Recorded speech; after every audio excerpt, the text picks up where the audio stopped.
Ok, en algún momento probablemente lo pensaste, ¿sí? En una conversación de amigos o caminando por la calle en algún momento dijiste, ¿sabes qué? Esta sería una muy buena idea para hacer un podcast. Y al igual que nosotros, si te atreves, el mejor lugar para empezar es Anchor, de Spotify, claramente. Es la forma más fácil para poder comenzar a hacer un podcast todo en un solo lugar. Déjame explicarte qué es lo que tienes. Anchor tiene herramientas que te permiten editar y grabar desde tu teléfono o computador. Puedes agregar la música de fondo que escuchas en todos nuestros capítulos, son de Anchor. Cuando publicas un capítulo, Anchor lo distribuye en distintas plataformas como Spotify o Apple Podcast. Y si cometes un error, lo vuelve a resubir. Te permite también agregar fotitos o portadas para los distintos capítulos. Y tiene todo lo que necesitas para hacer tu podcast de forma más fácil en un solo lugar. Y lo mejor de todo es que es gratis. Si quieres partir tu podcast, partir tu aventura dentro de este mundo, descarga la app de Anchor para iOS y Android o entra a anchor.fm para empezar. Haz que tu voz se escuche, atrévete, haz tu podcast y después compártelo con nosotros para que podamos comentarlo en el podcast. Ahora, disfruta este capítulo.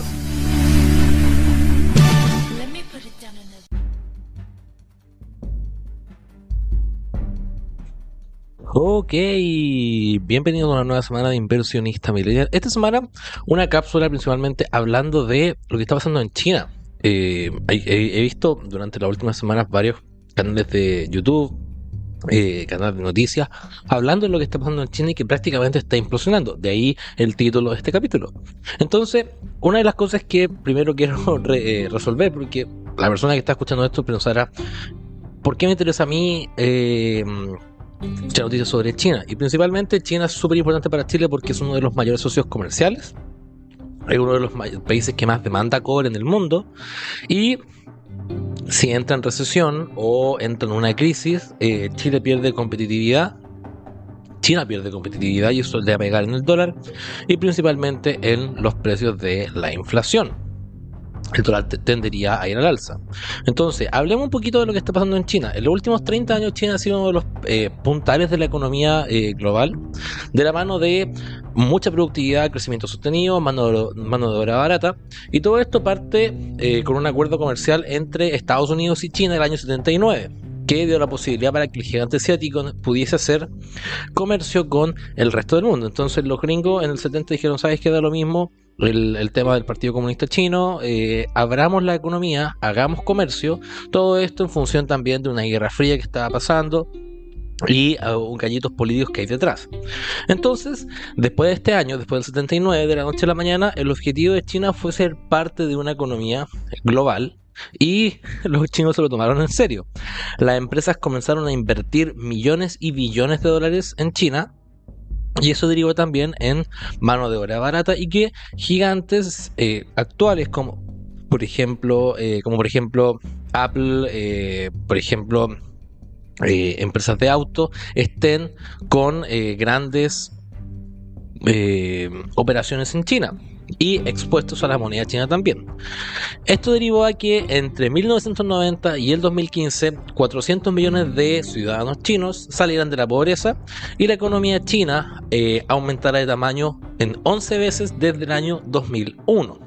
Sin embargo, una de las cosas que pasó es que mientras más grande se hizo China, más poder concentró en influencia con respecto a otros países. Eso es como un clásico ejemplo de poder de negociación de comprador y vendedor de los modelos de Porter que se enseñan en las clases de negocio.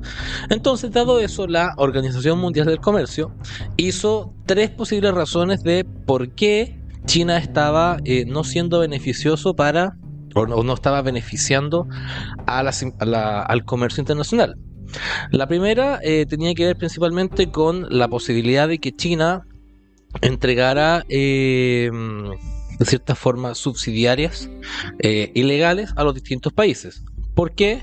Para distintos países, principalmente porque China quiere ser el país más exportador más grande del mundo. Dado eso, lo que hace el gobierno chino es incentivar de cierta forma exportaciones de productos a precios más bajos para competir con las economías internas, que es lo que sucede en todas partes del mundo. O sea, mucho más barato a veces comprar cosas por AliExpress que comprar cosas en, por ejemplo, Amazon o en tiendas que son un poco más grandes. También lo que hace China es que discrimina en bienes que son extranjeros y proveedores que son extranjeros. Y como hace esto, principalmente China busca priorizar la producción doméstica de productos en China, y una de las cosas que se puede ver principalmente con esto es cómo han existido ciertos bloqueos con empresas que están operando fuera de China. Una de ellas, Alibaba, Didi, que les están obligando a deslistarse de las distintos exchanges que existen, por ejemplo, en Nueva York o en las distintas bolsas del mundo. Y finalmente lo que quiere hacer China es controlar las cadenas logísticas, que eso es un tema que lo voy a tocar un poco más adelante, pero lo que dice la Organización Mundial del Comercio es principalmente China busca de cierta forma exportar productos terminados y no productos intermedios. De esta forma lo que quiere hacer es usar otros países para poder de cierta forma generar estos productos, y eso se hace utilizando de cierta forma impuestos y distintas cuotas para poder exportar estos productos. El tema de las cadenas logísticas, como les digo, va a volver un poco más adelante. Esto derivó a que para que las distintas empresas o los distintos países fuesen a invertir a China, China necesariamente tuvo que empezar a devaluar su moneda. Devaluó su moneda para poder incentivar una inversión extranjera que estaba entrando, y de esta forma entraba con, entre comillas, descuento. Pero esto derivó en un costo gigante, crecimiento insostenible, y que eventualmente muchas personas dijeron que iba a colapsar, pero en el fondo hicieron la vista gorda. Entonces pasó lo que entre más alto estás, más dura es la caída. Entonces, ¿cuáles son las razones por las que China actualmente está en una situación un poco más compleja, un poco más difícil, y que podría perfectamente decirse que está implosionando o que es una bomba de tiempo? Muchos canales de YouTube ya dicen que de aquí a un par de días más podríamos ver un colapso gigante en la economía china, pero hay que ver qué es lo que va a pasar, porque en general las noticias tienden a llegarnos según lo que China quiere que sepamos. Entonces, la primera razón principalmente tiene que ver con la pandemia. La política de cero COVID está haciendo que principalmente las acciones en China se vean afectadas, al igual que las cadenas logísticas, y eso deriva en que el crecimiento esperado podría ser cero. ¿Cuál es la política de cero COVID? La política de cero COVID es una política restrictiva de control del COVID, al punto en el que los ciudadanos tienen que usar una aplicación para poder moverse entre las ciudades. Es como un pase de movilidad, pero de cierta forma dinámico. Y lo que hace principalmente la política cero COVID es que en caso de que, por ejemplo, en un condominio hay una persona que esté con COVID, tu pase de movilidad se inhabilita y no puedes salir hasta que se habilite de nuevo.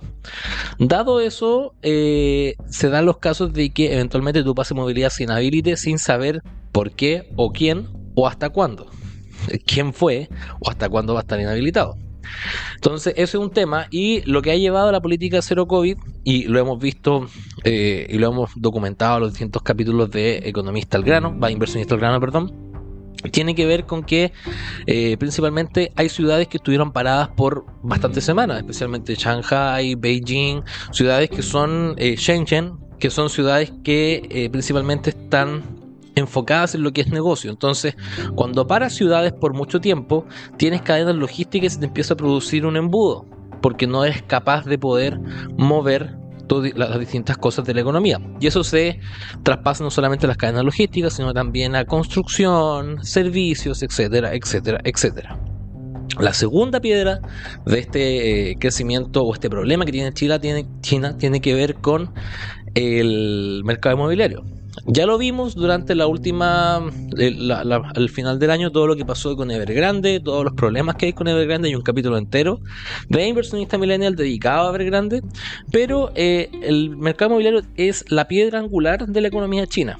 ¿Por qué? Porque en general las casas tienden a darle estatus a los ciudadanos chinos. Si tú eres propietario de una casa en un cierto barrio, tienes todos los beneficios que este barrio te entrega. incluyendo transporte público, acceso a salud, etcétera, etcétera, etcétera.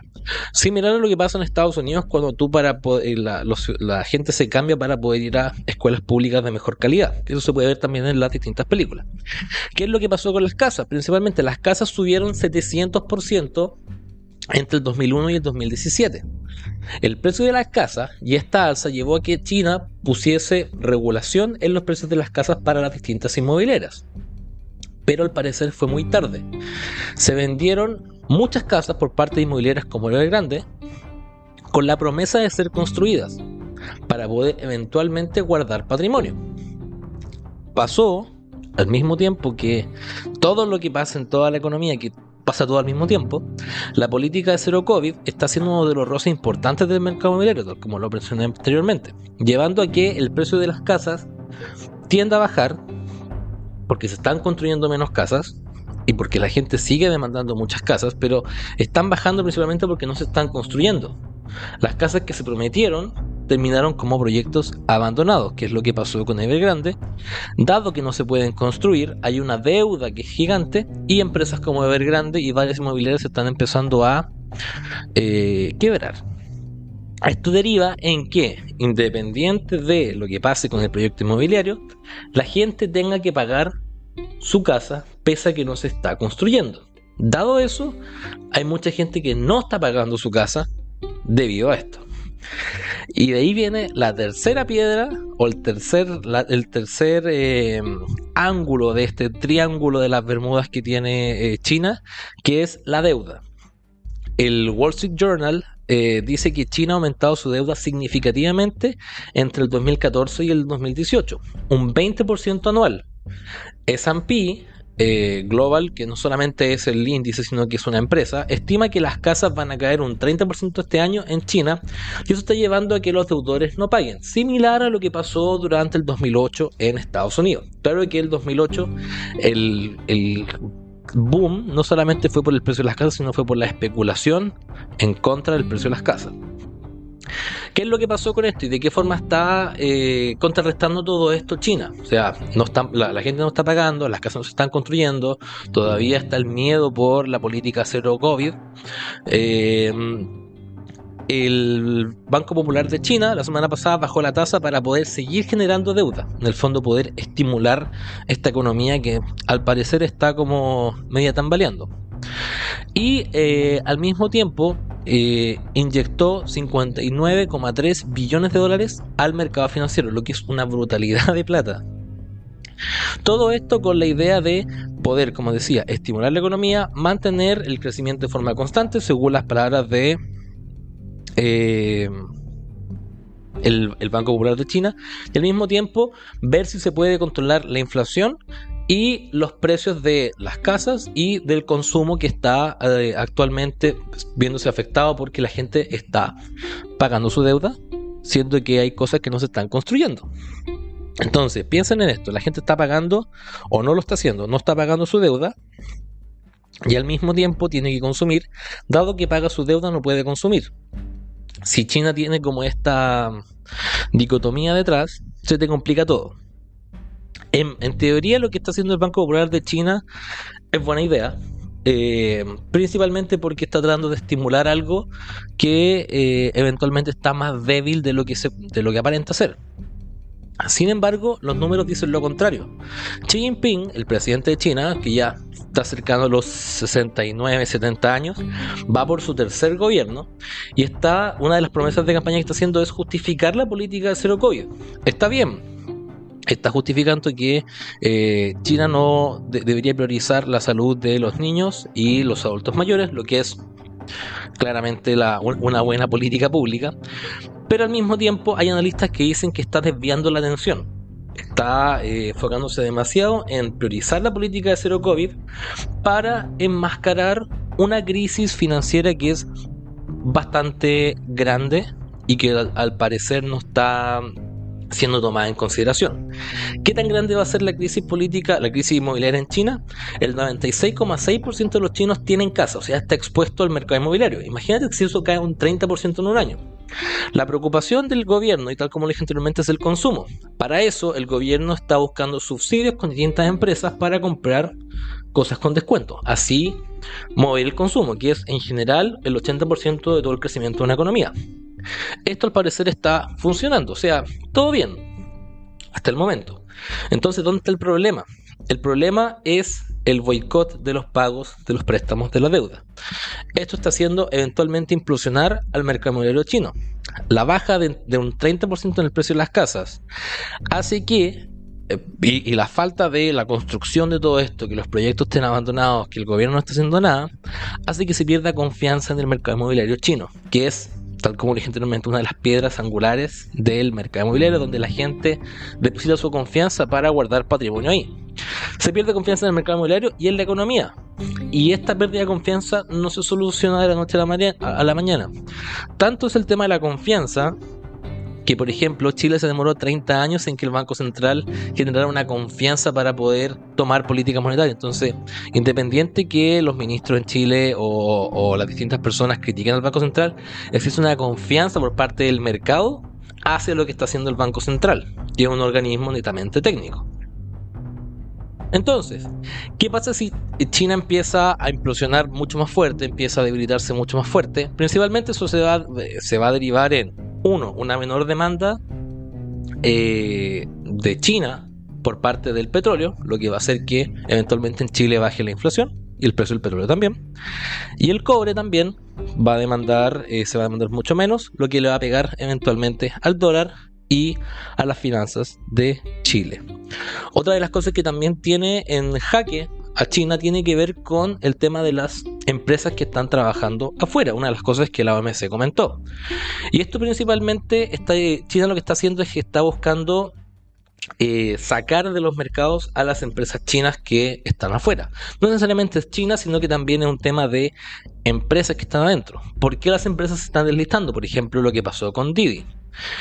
En Estados Unidos y en Chile también, una de las cosas que se pide son auditorías por terceras partes. Por ejemplo, es muy común que empresas presenten sus informes financieros y haya en la primera página una auditora, por ejemplo, que puede ser Deloitte, puede ser Price, puede ser cualquiera de estas auditoras grandes, validando estas distintas estados financieros. Eso en China no es una práctica común, por lo tanto el Nasdaq y el S&P están llevando a que las empresas se deslisten, y esta medida viene principalmente por mandatos del Partido Comunista Chino, que quiere controlar los medios de producción. Entonces, tienes hartas cosas que están pasando: el boicot de los pagos, la inyección de consumo, de dinero para poder consumir.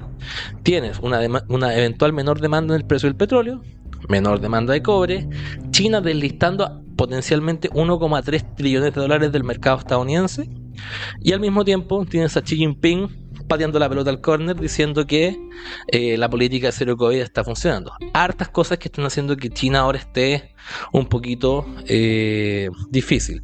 Y al mismo tiempo existe todavía esta falta de confianza que les comentaba antes, en el que, dado que China es un país súper cerrado, no tienen Google, no tienen Facebook, no tienen nada de eso, en general existe como esta sensación de que China está maquillando ciertos resultados o está entregando información que no es 100% fidedigna. ¿Qué podría pasar en el futuro? Mi cabeza me dice que en el fondo no sabremos qué tan grave es todo esto hasta que el Partido Comunista Chino y el gobierno chino quiere que sepamos. ¿Y cuándo va a ser esto? Va a ser cuando ya sea muy, pero muy tarde. Eso, un capítulo sobre la economía china. Espero que les sirva. Hay hartas cosas que están pasando en el mundo actualmente. También está el plebiscito. Principalmente, probablemente hagamos un capítulo especial para saber lo que va a pasar, especialmente post plebiscito. Así que síganos en nuestras redes sociales, síganos en la página web de Inversionista Millennial. Tenemos Twitter, tenemos Facebook, tenemos Twitter, tenemos YouTube, tenemos Instagram, y síganos en Spotify. Coméntenos los que quieran comentarnos. Si alguien quiere participar en algún capítulo, quiere comentarnos algo interesante, coméntenos, nuestras redes sociales están abiertas. Eso, suscríbanse para invertir en su futuro y que tengan un perfecto fin de semana.